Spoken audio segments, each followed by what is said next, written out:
Hi, in this video we will talk about how to add car key to Apple Wallet. So in order to use your iPhone to open your car, what you can do is you can first check if it's actually compatible.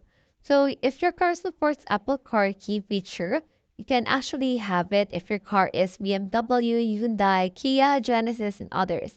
A full list can be found on various tech sites, so just head over and then look for it.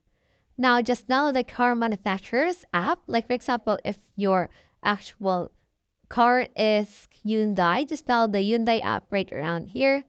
So, just download it on your iPhone and then set up the digital key from there. Just open the car manufacturer's app. So, this actually depends on your car manufacturer. So, just follow the instruction to set up a key and involves pairing your iPhone with your car via NFC. So when prompted, place your iPhone on the key reader in your car. And then once pairing is complete, you should receive a prompt to add the car key to your wallet. Just tap on continue in order to add it to your wallet app. And then you can just use your key. You can lock, unlock, and start your car directly from Apple Wallet. Or if you have Apple Watch, you can also add the key there for convenience. So that's how you add car key to Apple Wallet. I hope this video helped you out.